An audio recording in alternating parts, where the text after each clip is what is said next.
Okay, now I'll be doing a drum track in the Zoom R-8.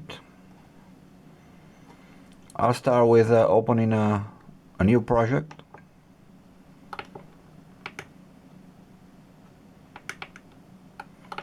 Execute. So I have a new project here, a brand new one. So I start from the beginning. I go into rhythm. And rhythm I will choose this time kind of a Latin style.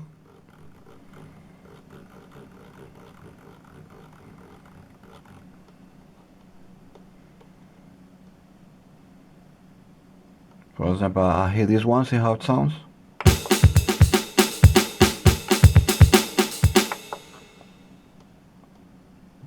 I'll try that one.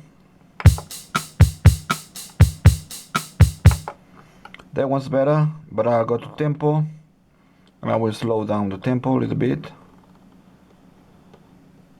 For example, 106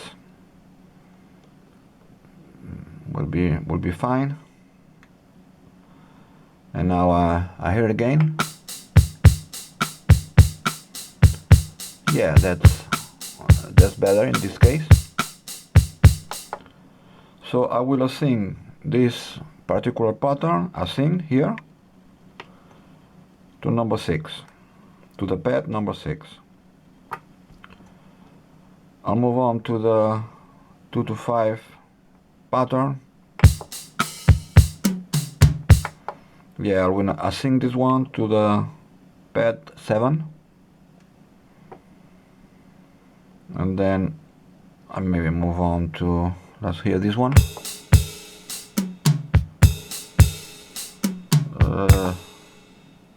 Maybe that one. Yeah, that's okay. So I will assign this one to number 8.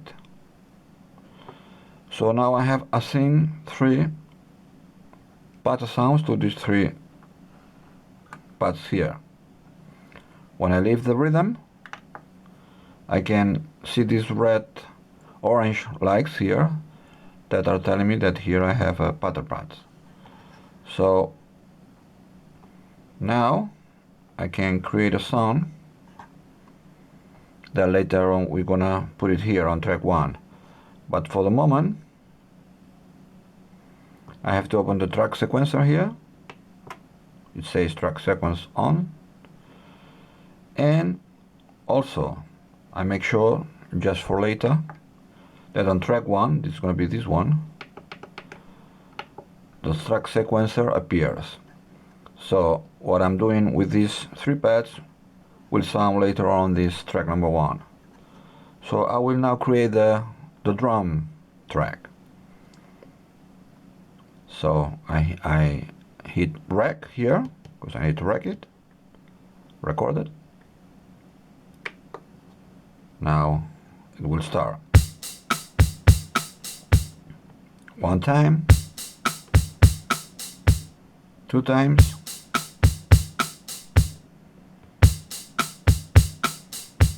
and on the screen we can see these 4 points. That it means that we have recorded 4 times the pattern.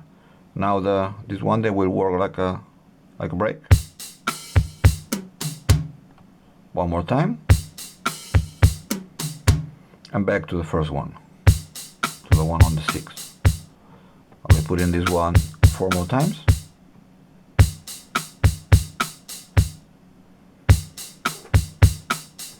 Okay, another break,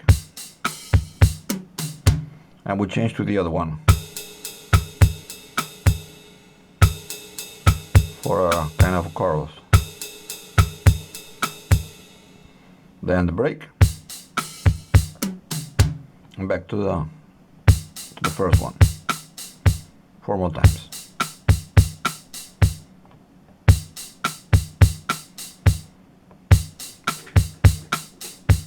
Okay, another break, and back to the chorus. 1, 2, 3 times, break, and to the beginning again. So you see on the screen the points that are appearing telling us what we're doing. This time I'll make it a bit longer. One more. A break. A chorus. Another chorus. Another chorus. A break. And one more break. And finish. And that will be the end of the song. Okay, so now I have created this drum track. If we leave the track sequencer now,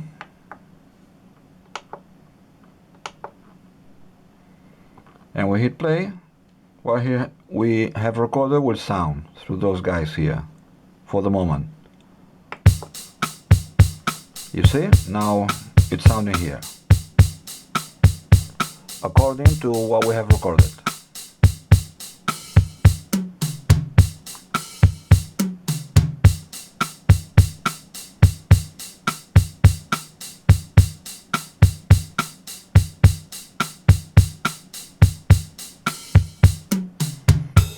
Alright, but we're not happy enough with that, and we want to put it all in one track so we can leave those three free later on. So what we're gonna do is we bounce, as we have told this guy that the sequencer will be here. We have to put it in record mode so the light turns red, and when we hit play, this will be recording here. So I hit rec here and play, and what we have recorded will be recorded on track 1.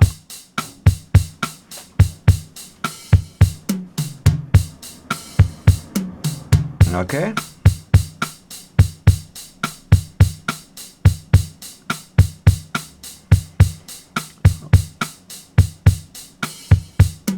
We're gonna wait a little bit till the whole drum is recorded.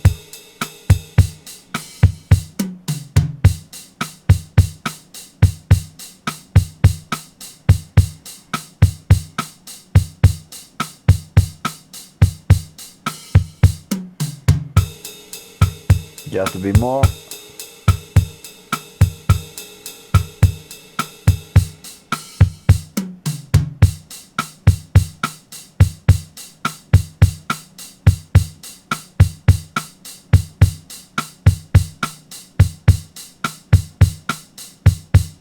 A bit more.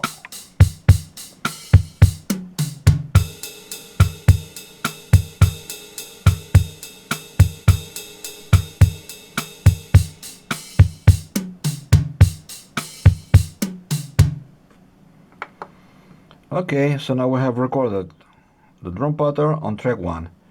If we change this from the red light, which means that it's recording, to the green one, we're gonna hear the drum track here. So we go back to 0, we hit play, you see, and now it's sounding on track 1. We have the volume here, and it's sounding here on track 1.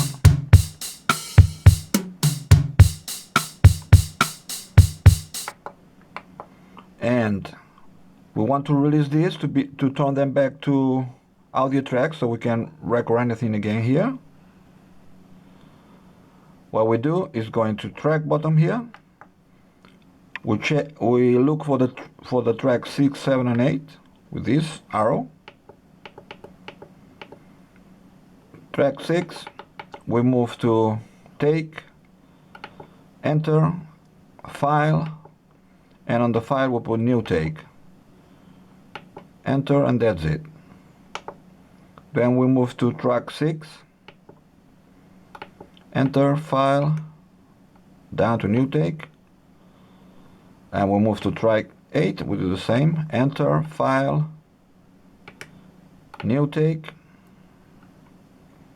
exit. In this way, these 3 tracks here have become just normal audio tracks, and they are ready again to be recorded. So now we have here the drum track that we need, and we have again the 7 tracks free, so I can, or you can record anything on those. So that's an interesting way of use the Zoom R-8.